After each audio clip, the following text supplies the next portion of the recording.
Good morning, guys. Scott Wells here, Veteran Caregivers, and today we're going to talk about the upgrades to my Road King with a 475 cam, the header pipe change to a power duals, the Vance Hines power duals, and Tab Performance Louvered Baffles.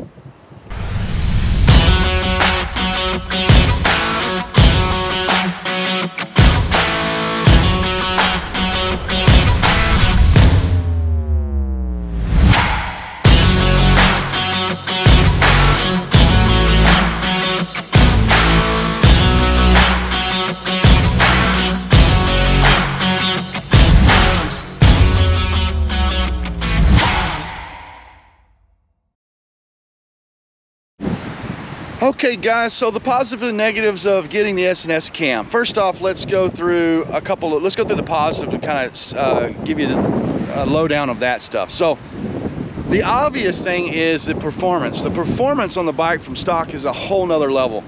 I will show the performance charts from the Dyno soon, but I think it was around 128 pounds-foot torque. I think it was 108 horsepower it went up to. So that was all great, but honestly, my biggest reason, and I know this is going to sound a little crazy, but my biggest reason for getting it in the first place was the sound, the Harley sound. That was one of the, I mean, obviously I love the performance, and we'll get into that in a minute, but let's talk about the sound. And so first off, let's start the bike up so you guys can hear this thing. I did pre-start this, so it's already ready to roll.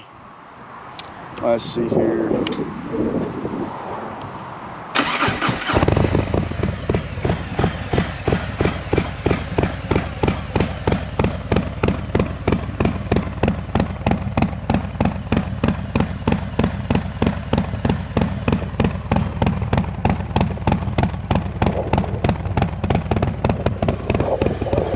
Give it a couple revs for you guys.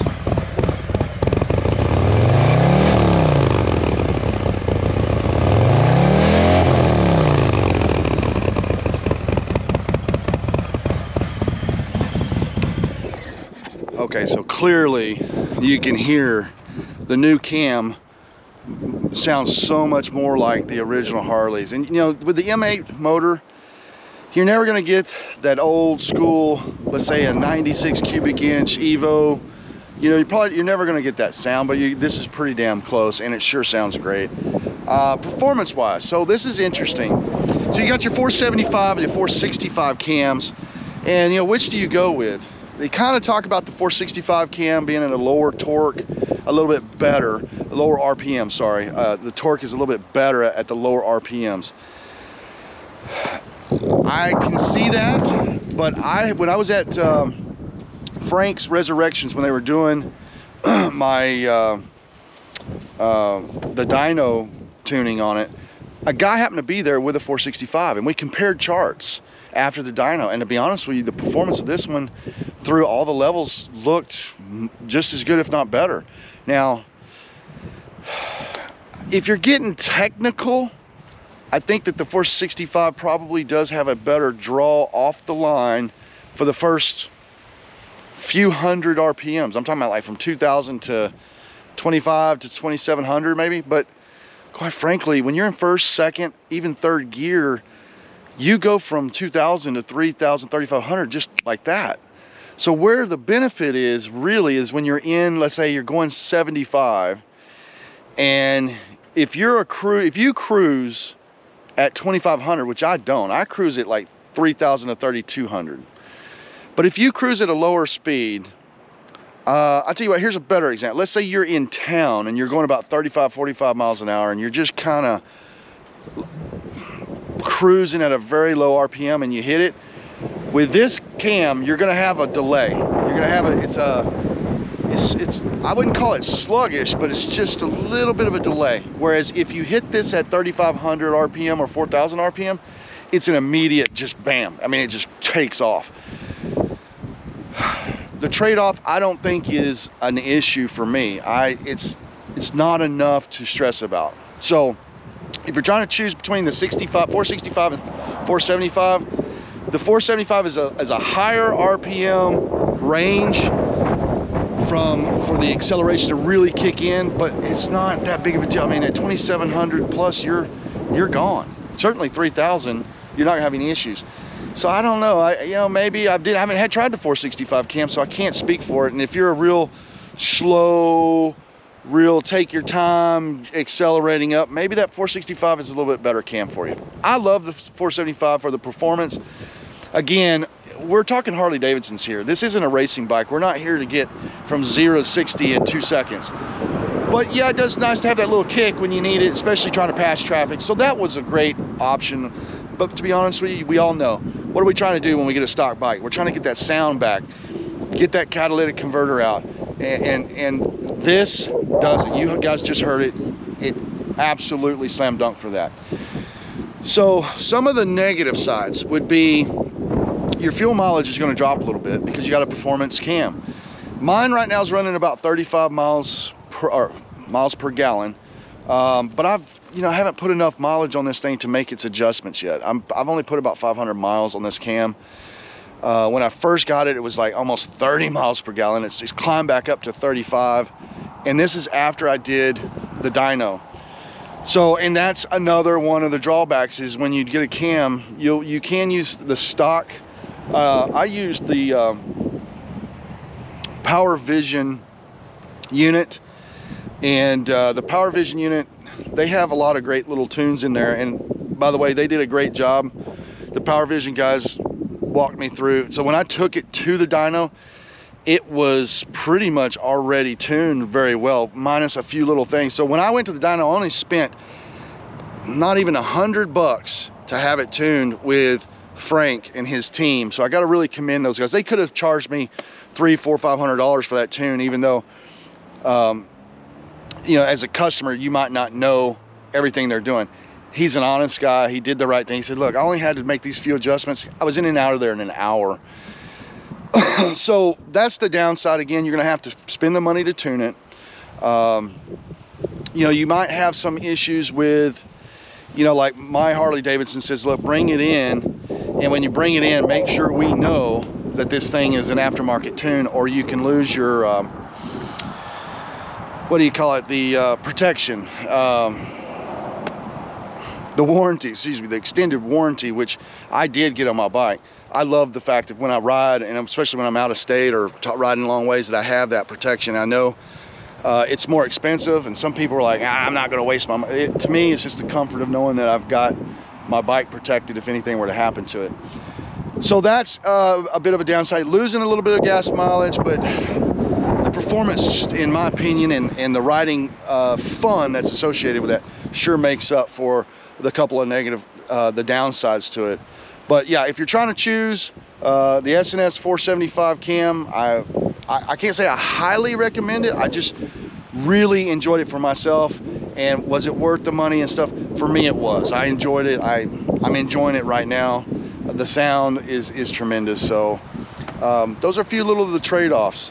And so let's hit the road and go have some fun. All right.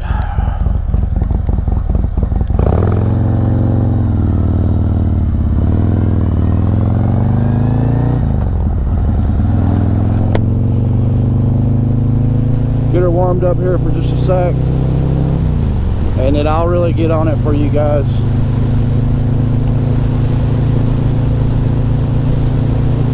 But you know, I forgot to mention earlier one of the greatest benefits of the 475 cam, and that is the gearing. I know that sounds a little crazy, but what it does is it completely changes the gearing and where you're at in your RPMs. So let me give you an example. Used to, before the cam, I'd run in 5th gear at about 65 miles per hour, 70, 75, somewhere in there. Right now I'm running my 4th gear in 65 very, very consistently. And 5th gear would be a very easy, low RPM, 75 miles per hour. So that's where that's one of the greatest differences for me in getting the cam, is to have, when I'm riding these back roads like I'm doing right now, you know, you're typically riding 60, like I'm going about 60 right now, but you slow down, you go through these things, and then I'm jumping for third and fourth mostly. And that's interesting because, one, you can really get on it and have fun around these curves and stuff. But when you're just cruising, like right now I'm in fourth gear and I'm at 70 miles an hour very comfortably. I'm running at 3,400 RPM. And it just feels nice and easy. And at fourth gear, when you get on it, it revs up quickly. So that means you get into that power band very fast and that acceleration very quickly.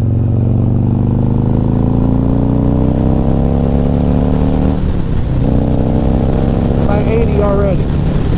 Boom. I went from about 55 to 80 in just a snap around that curve. That's the advantage of this cam, is when you're riding, like I'm hitting this curve here, I'm going to go down to, I'm in third gear right now. So I'm hitting this curve, chilled out, no big deal. When I roll around this, watch this. 65, I'm hitting fourth gear. I'm in 80 already, boom. And I'm at 3,400 RPM. I mean, I barely even, that's nothing, really. I'm sure I got up to 4,000 as I shifted the gear. I wasn't looking at it, but you get my point. You can rip it. And then, you know what, okay, right now I'm running 60 to 65. I'm in fourth gear. Well, no, I was in fifth. So I'm in fourth gear now. And I'm running 60 miles an hour, 3,200 RPM. That is fourth gear. That used to be my fifth gear. So that's where the cam, I think, makes one of the biggest impacts. I used to, when the stock Harley cam was in place, I would have some trouble around that, especially on these kinds of back roads, around that 65 miles per hour. I was always shifting constantly between fifth and fourth. Now I ride fourth pretty much consistently until I hit a cruise speed of 65 to 70, and then I want to shift just, and it, I guess what I'm saying is, when you're on back roads like this, going through curves and all the different things that you do, you're not riding 65 to 70 consistently, and so that fourth gear gives you a pretty good range of 50 to 65 in there that you can play with. And if you got to kick it down in a third, which is rare, you can. So the cam, the new cam, it's amazing, the upgrade, quite frankly.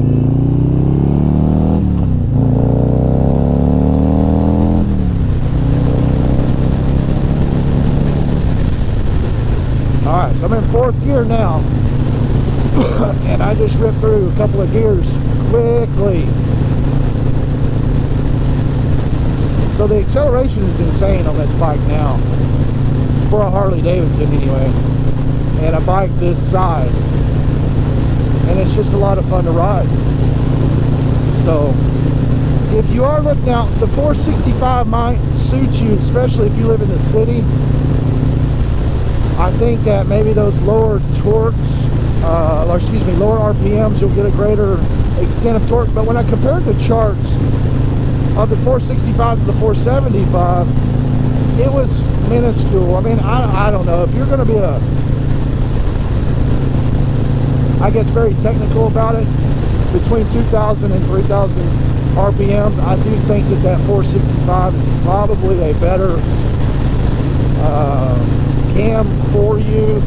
And so that would be, in my opinion, somebody that's in the city a lot. You probably ride a lot at 45 to 60 miles an hour, and you would like to have a pretty quick jump. Excuse me, you'd like a big jump off the line. I can see that. I ride 90% of the time on roads like this, And this 475 I think is a better choice, because when I am riding 60 to 65 like I am right now, and I need to get past somebody, I can do that very quickly. And I can ride my fifth gear all the way to 85 very, very comfortably, 90. So that sixth gear gives you a very high speed. Let's say you're touring across on the interstate, you got no problem whatsoever. If you are thinking about upgrading your cam, I think your number one decision needs to be made: what is my riding style? Now, how much do I typically ride on back roads? Or see, I love the back roads. I love the 55 to 75 mile an hour riding. That's my favorite. Do I enjoy 85 on the interstate? Sure. It's just not what I'm not typically riding,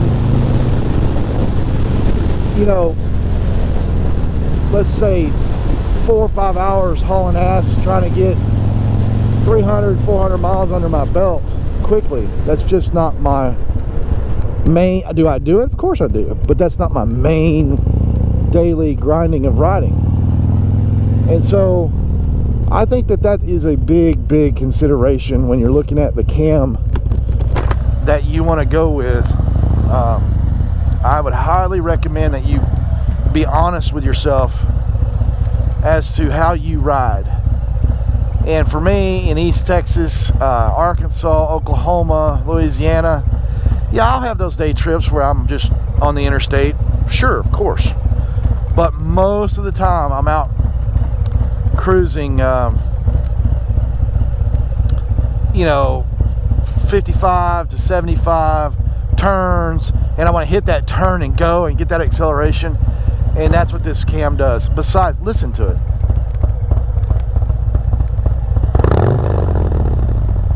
I mean, that's a beautiful sound, and that's what that cam gives you. At least for me, when I purchased this upgrade, it was about bringing back the Harley sound and giving me a little bit of performance.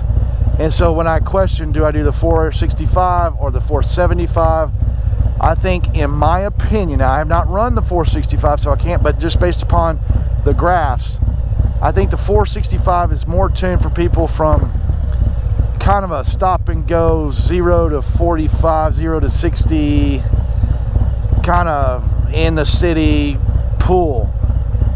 This is probably more of a 45 and up acceleration, which is where I play most of the time when I'm riding. So I think that's your best way to consider it. I hope you guys enjoyed that, and God love you guys. We'll talk to you soon.